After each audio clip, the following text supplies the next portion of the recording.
गेले काही दिवसापासून सातारा जिल्ह्यात पश्चिम भागात झालेल्या मुसळधार पावसामुळे काही ठिकाणी पिकाचे मोठे नुकसान झालं आहे, तर काही ठिकाणी शेत जमिनीचं नुकसान झालं आहे. सातारा, जावली, पाटण आणि महाबळेश्वर तालुक्यात 54 हेक्टर पिकाचे नुकसान झाले आहे, तर 9.5 हेक्टर शेत जमिनीचं नुकसान झालं आहे. त्याचबरोबर पाऊस पडण्याआधी अनेक दिवस दुष्काळाचे संकट शेतकऱ्यांच्या डोक्यावर होतं आणि आता अतिवृष्टीमुळे चारा पिकासोबत अतिरिक्त पाणी सहन न होणाऱ्या पिकाचे देखील नुकसान आपल्याला पाहायला मिळत आहे. पावसामुळे पिकाचे झालेले नुकसान त्याचबरोबर रोगाचा प्रादुर्भाव रोखण्यासाठी शेतकऱ्यांनी कोणती खबरदारी घ्यावी, त्याचबरोबर अशी अडचण आल्यास कोणाशी संपर्क साधावा, यासाठी हा व्हिडिओ शेवटपर्यंत नक्की बघा. नमस्कार शेतकरी बांधव.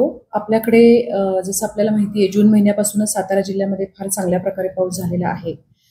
परंतु मागच्या 10-15 दिवसामध्ये जो पाऊस झाला तर त्याच्यात काही ठिकाणी शेती आणि शेतजमिनीचं नुकसान देखील झालेलं आहे.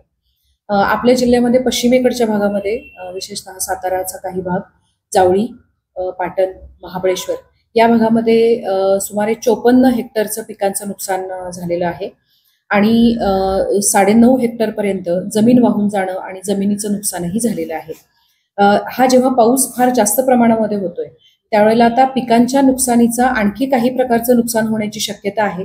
असाच पाऊस चालू राहिला तर जमीन, ओढ्याकाठची, नदीकाठची जमीन वाहून जाणं, त्याच पद्धतीनं पिकांमध्ये जर पाणी जास्त प्रमाणामध्ये साठून राहिलं तर पिकांचं नुकसान होऊ शकतं. तर या दृष्टीनं शेतकरी बांधवांनी काही काळजी सुद्धा घेणं गरजेचं आहे असं मला वाटतं. सोयाबीनमध्ये फळगळ होऊ शकते किंवा काही रोगांचा प्रादुर्भाव होऊ शकतो, अळीचा प्रादुर्भाव होऊ शकतो.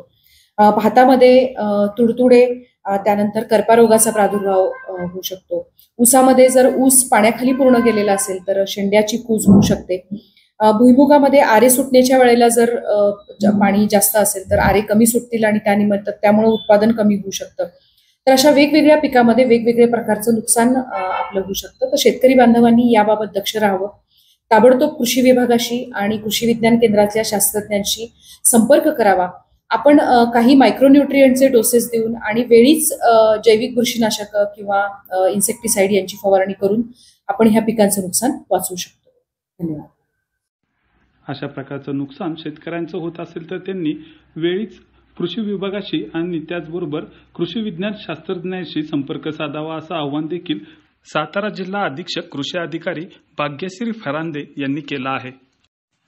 न्यूज 18 लोकलसाठी शुभम बोडके, सातारा.